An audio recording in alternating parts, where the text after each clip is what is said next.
चलो आगे देखो, हम सब पढ़ रहे थे आप भी उर्जी 3.2। ठीक, सवाल नंबर कहां तक हुआ? 19 तक। आप देखेंगे 20वां सवाल क्या है।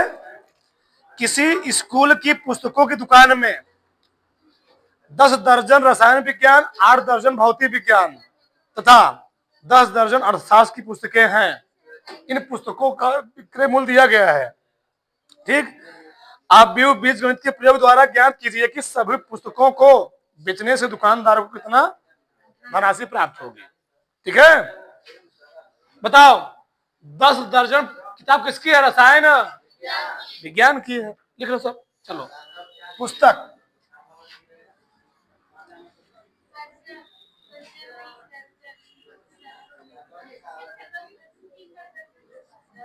पुस्तकों की व्यवस्था संख्या लिखो। यहां लिख लो भैया मूल्य, विक्रय मूल्य, विक्रय मूल्य। ठीक ना। चलो, पुस्तकों की संख्या में कौन कौन है? रसायन है, रसायन है, भौतिक है, अर्थ शास्त्र है। ठीक है, अच्छा, विक्रय मूल्य सही ना। चलो, रसायन विज्ञान कै दर्जन है? 10। एक दर्जन में कई संख्या होती है? 12। अगला 8 दर्जन भौतिक विज्ञान, सही है। 10 दर्जन क्या है? अर्थशास्त्र है। हल करो 12 हम्मा क्या किताब होगी रसायन की? 12 अट्ठे 12 हम्मा। इसको सम्मत करना, आप भी में क्यों इतना करना है। ठीक, चलो, मूल्य दिया गया है। ठीक, 80 रुपए इसका, इसका फिर 40। अच्छा, मैं ऐसे क्यों किया? ऐसे में क्यों किया? क्योंकि ये किस कोटि का हुआ? 1 गुणे 3। एक किस कोटि का हुआ? स्तंभों की संख्या पंक्तियों क्यों चाहिए? तभी गुणा संभव होगा। ठीक है, ये चीज। अच्छा, ऐसा करने से होगा क्या? 1 गुणे 1 कोटि हमको क्या मिलेगा? मैट्रिक्स मिलेगा। अगर मैं इसको मान लो आगे क्या लिखा? स्तंभ लिखा, फिर क्या लिखा? पंक्ति में लिखा, तो हमको मिलेगा 3 गुणे 3 कोटि का। अब पूरा क्या जगह नाफ हो जाएगा, हाल ही नहीं होगा, हाल ही नहीं होगा। इसे हम लोग आगे क्या लिखते हैं? 1 गुणे 3, पीछे 3 गुणे 1, बनता क्या है? 1 गुणे 1 कोटि का बनता है। ठीक है, तो जानते ही हो, पंक्ति उठाओ कहां रखो? स्तंभ पर। कुल मूल्य यहां लिख लो, कुल मूल्य निकालना है ना। कुल मूल्य मान लो x कितना है? x है, यानी इन सबको मैं गुणा को कितना रुपए आएगा? x रुपए आएगा। चलो x मैं आगे लिख रहा हूं यहाँ पर। तो पंक्ति उठाओ कहां रखो? स्तंभ पर। तो बताओ क्या लिखूंगा? 120 गुणे 80 प्लस, बहुत दूर लिख रहा हूं, कपड़ा कहां गया?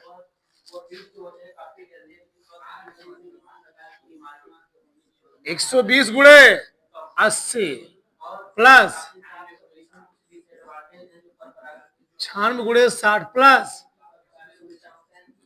120 गुणे 40 बराबर कितना आ गया?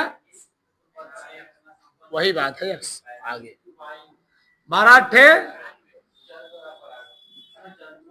0 6 36 की 96 54 3 प्लस बरचौ जोड़ो 0 आ गया, 6 आ गया, 8 7 15 15 6 हासिल 2 5 4 9 9 9 18 18 2 इतना रुपए आ गया। ठीक, 20 नंबर सवाल 21वां क्या है? अगला 21वां सवाल देखो सर। मान लीजिए कि मैं इधर लगा दे रहा हूं। ठीक, 22वां हो जाएगा, यहाँ 21वां हो जाएगा। मान लीजिए कि एक्स वाई जेड डब्ल्यू तथा पी क्रमशः दिया गया है। तो 21 और 22 सवाल सही उत्तर बताइए। सबका ध्यान देना चाहिए हमको भैया। यक्ष का कोटि क्या दिया है? यक्ष का कोटि 2 गुणे n, वाई कोटि 3 गुणे के, जेड फिर डब्ल्यू फिर पी है। बताओ जेड कोटि कितना है? 2 गुणे पी, डब्ल्यू की n गुणे 3, पी की पी गुणे के। ठीक, वो बोला है कि इसके आधार पर 2 प्रश्न हल कीजिए, 21 और 22। 21वां क्या भैया? बोल रहा है कि P Y plus W Y के परिभाषित होने के लिए एन के तथा पी पर क्या प्रतिबंध होगा? क्या प्रतिबंध होगा? इस पर एन के पी पर क्या प्रतिबंध आएगा, क्या रिलेशन आएगा? बहुत ध्यान सुना इस चीज को। ये बताओ P, इसमें 2 मिला है, एक P है, क्या है? Y है। बताओ P कितना कोटि है? P गुणे के ना, इसी कोटि है P गुणे के, इसी कोटि कितना है? 3 गुणे कितना के है। अच्छा, इसमें देखो बहुत ध्यान सुना इस चीज को। चलो इसमें Y कोटि कितना है? डब्ल्यू के n गुणे 3 y की 3 गुणे के है, एक कोटि है।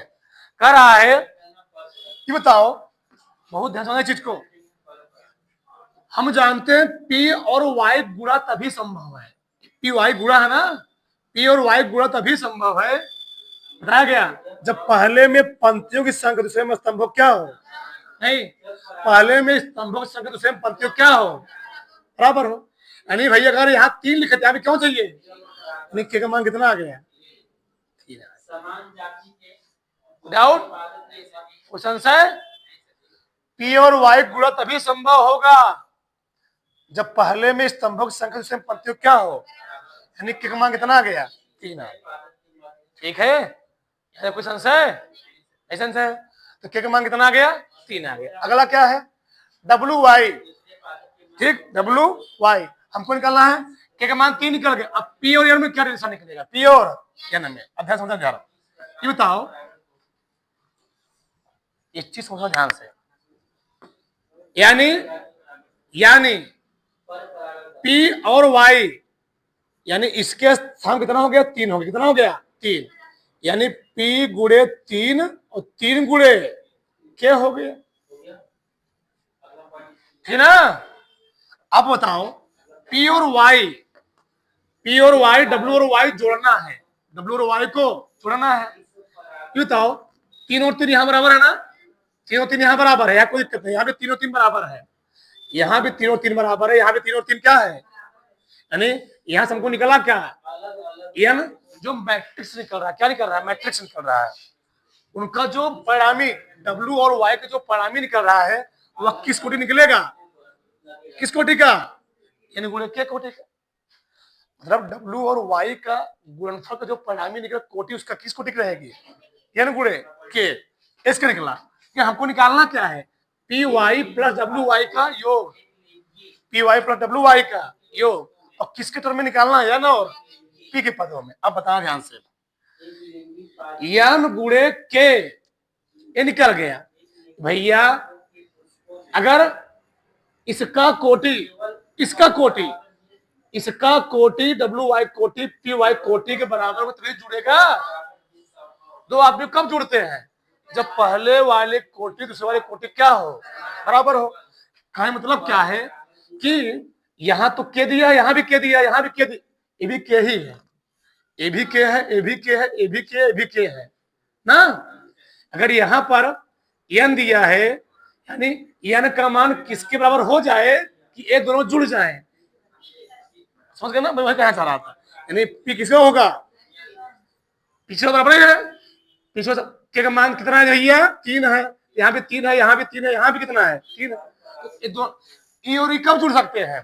जब P का मान किसके बराबर आ जाए, जब P का मान n के बराबर आ जाएगा तब कह सकते हैं पी वाई और डब्ल्यू वाई कह सकते हैं, आराम से जुड़ सकते हैं। यही रिलेशन आएगा, K का मान आएगा 3, P का मान आएगा n। ऑप्शन नंबर ए वाला सही है। आगे समझाऊंगा विस्तार से। एक P और Y, P का मान दिया है कितना, P गुणे K, Y का मान 3 गुणे K। तो भैया इन दोनों गुणा कब संभव होगा, जब पहले में स्तंभ दूसरे में पंक्ति क्या हो, बराबर हो। K का मान कितना होगा, 3 होगा। ये तो निकल गया। K यहाँ भी 3 है, यहाँ भी 3 है, यहाँ भी 3 है, यहाँ भी 3 है। अब बताओ पी वाई डब्ल्यू वाई कब जुड़ेगा, तो दोनों कोटि क्या हो, समान हो। यानी P का मान किसके बराबर होना चाहिए, कोई बोल रहा है। ठीक, अगला क्या है, अगला यदि दिया यदि n बराबर p हो, वही बात है, n बराबर p हो तो आव्यूह 7x माइनस 5z की कोटि होगी। क्या होगी, 5z की कोटि होगी। z क्या दिया है, फ्लक्स 2 गुणे n, z क्या दिया है 2 इंटू p। एक ही बात समझना ध्यान से, अगर इसकी कोटि 2 गुणे n है, z की कोटि 2 गुणे p है, इन दोनों को जब रिजल्टेंट भी निकालोगे ना, एक ही बात समझ लेना, इन दोनों जब हम रिजल्टेंट निकालेंगे, परिणामी निकालेंगे, तो यह तो इनका जो परिणामी होगा क्या होगा, परिणामी। एक ही बात अपने मन में बिठा लो, ये चाहे घटाओ चाहे क्या हो, जोड़ हो, इनका जो परिणामी भी आएगा वह उत्तर किस रूप में आएगा, इनकी कोटि भी 2 गुणे p होती है, 2 गुणे, अब ऑप्शन में जो दिया वही तुम्हारा उत्तर सही होगा। क्या दिया है, 2 गुणे n, उत्तर यही सही। 2 गुणे p भी देता ना, 2 गुणे p भी होता है, समझे। अगर इसकी कोटि 2 गुणे n है, इसकी कोटि क्या है, 2 गुणे p है, तो ये तभी गुणे घटेंगे, इनकी कोटि या तो 2 गुणे p हो तो क्या हो 2 गुणे, अगर इसके अलावा कौन होगा तभी जुड़े घटेंगे, नहीं पी को तो भी नहीं होगा। 2 गुणे पी, 2 गुणे, चाहे 2 गुणे पी बोलो चाहे क्या बोलो, 2 गुणे एन बोलो। क्या हाथी भी दोनों में चलता है। ठीक, दर फटाक से उतारो। ठीक है, आगे लिखो, आगे आप व्यू का परिवर्तन लिखो, यही डालो, आव्यूह का परिवर्त, transpose of matrix, transpose of matrix, matrix, ठीक ना। हाँ, आव्यूह का परिवर्त, उसमें लिखो यदि किसी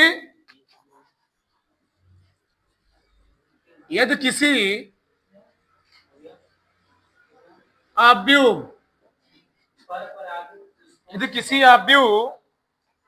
किसी आव्यूह के पंक्तियों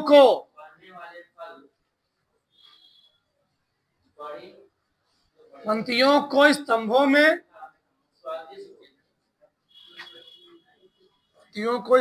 में तथा स्तंभों को पंक्तियों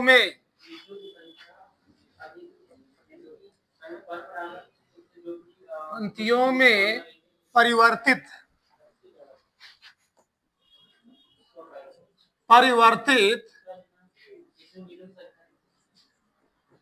कर दिया जाए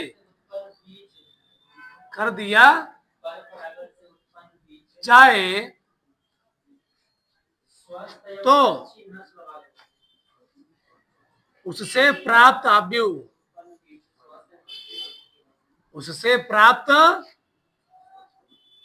आव्यूह परिवर्त आव्यूह कहलाता है। परिवर्त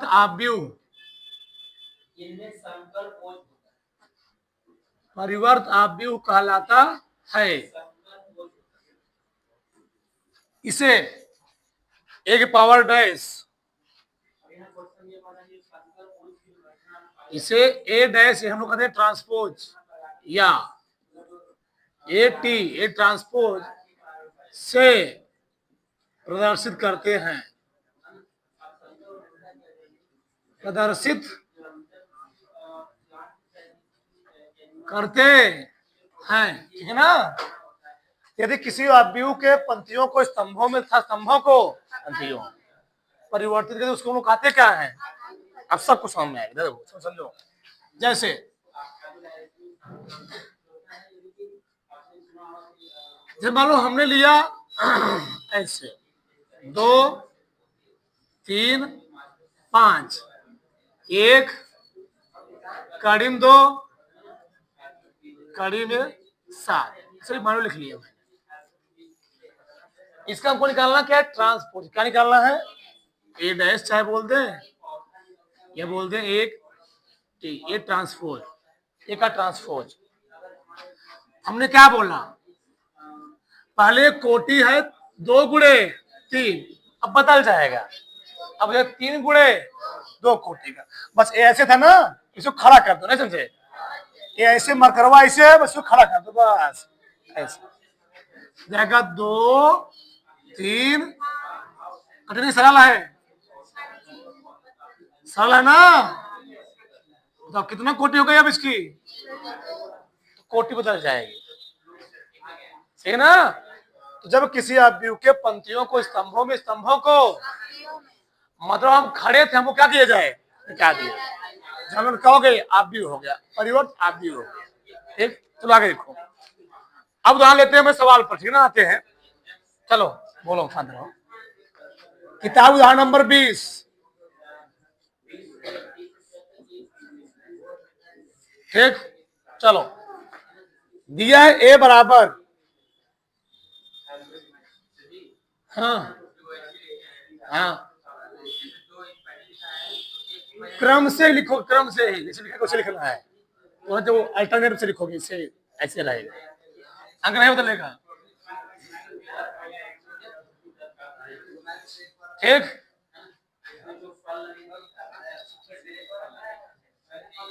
हाँ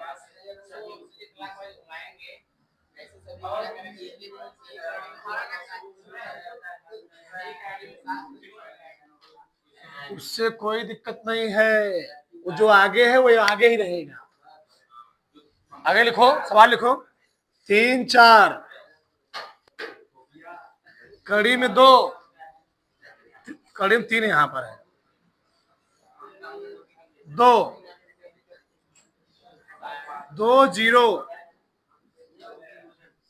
ठीक। तथा बी बराबर क्या दिया है, 2 1 -1, हाँ 2 2 4, ये दिया है, ठीक है। हमको 2 चीज निकालना है, 4 चीज निकालना है। पहला क्या निकालना है, ए ट्रांसपोज पुनः ए का ट्रांसपोज, क्या आएगा, ए आएगा, चेक करना है। दूसरा वाला ए प्लस बी का ट्रांसपोज, अलग अलग का ट्रांसपोज, चेक करना आता सही नहीं आता है। दूसरा वाला, तीसरा के बी का ट्रांसपोज पूरे का है, बराबर है के बी ना का ट्रांसपोज, ठीक। 3 जो है, बहुत ध्यान समझो, पहले लिखना बाद में। तो ए का ट्रांसपोज क्या निकलेगा, ए का ट्रांसपोज क्या लिखोगे, 3 कड़ी में 3 2 4 2 0, ठीक है ना। अब इसका पुनः ट्रांसपोज निकालना है, ठीक।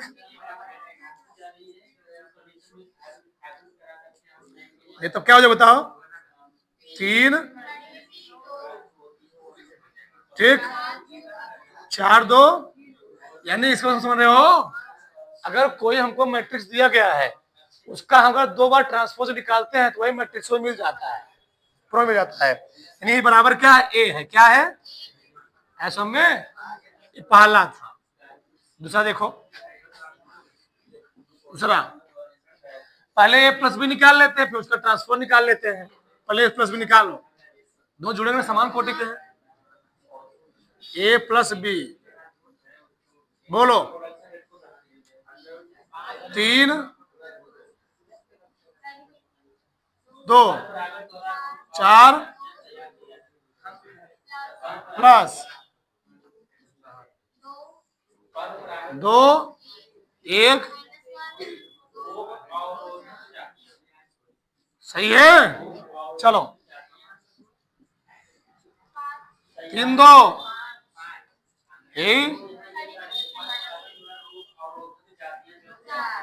4 हो गया, 5 4 4 आ गया। निकला भी ए प्लस बी। हमको निकालना क्या है, ए प्लस बी का ट्रांसपोज ना। कैसे बताओ, 5 4 5 4 4 आ गया, सही है। ठीक, अब निकालो अलग अलग ट्रांसपोर्ट निकालो, जोड़ो। देखो इतना भी नहीं आ रहा है, चेक करना है, तो चेक करते हैं। ए डैश प्लस बी डैश, ए डैश ए है नहीं, इसका डैश क्या निकाला है बोलो,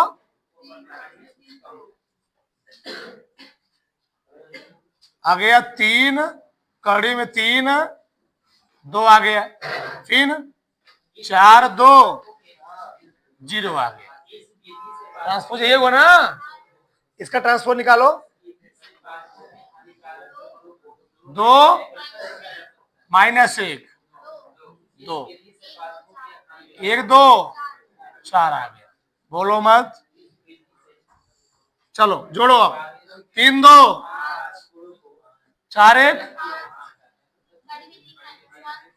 3 -1 2 2 4 2 2 4 आ गया, बराबर है ना।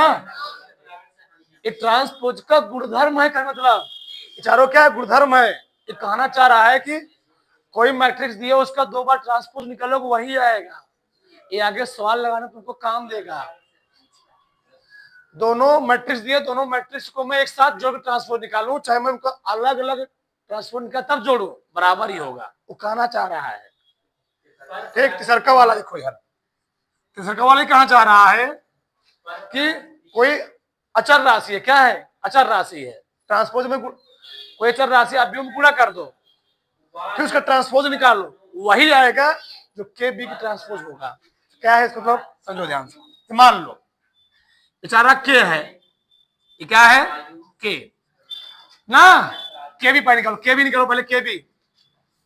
चलो हमको निकालना क्या है, के बी। क्या निकाला जी, के बी। तो के हो गया, बी कितना दिया है बोलो, 2 -1 2 1 2 4। अच्छा, के मल्टीप्लाई होगा ना, तो क्या आएगा, 2k के 4k। तो इसका निकालना हमको क्या है, केबी का ट्रांसपोज, ठीक है ना। केबी का ट्रांस क्या है, बोलो बोलो, 2k -2k, फिर के क्या 4k। तुम बताओ, बोलो मत, तुम बताओ इसमें कुछ कॉमन है, क्या कॉमन है, क्या कॉमन है, क्या आएगा, 2 2 क्या 1 2 4। अगर तुम ध्यान समझो ना, यही बी डैश बी ट्रांसपोज है। देखो 2 -1 2 2 माइनस 1 2 1 2 4, यही है मतलब ये है के और ये क्या है बी ट्रांसपोज, यानी के बी का ट्रांसपोज निकाल लो या के बी का ट्रांसपोज निकाल लो, दोनों बराबर ही होंगे, ठीक ना। उतारो फ्लक्स पूरा उतार लो, उतारो पूरा फ्लक्स से, चला गई खो इधर, समझ ध्यान से इधर, ए बी डैश बराबर बी डैश ए डैश, चलो देखो एक हमको निकालना ए बी डैश -2 4 5 1 3 6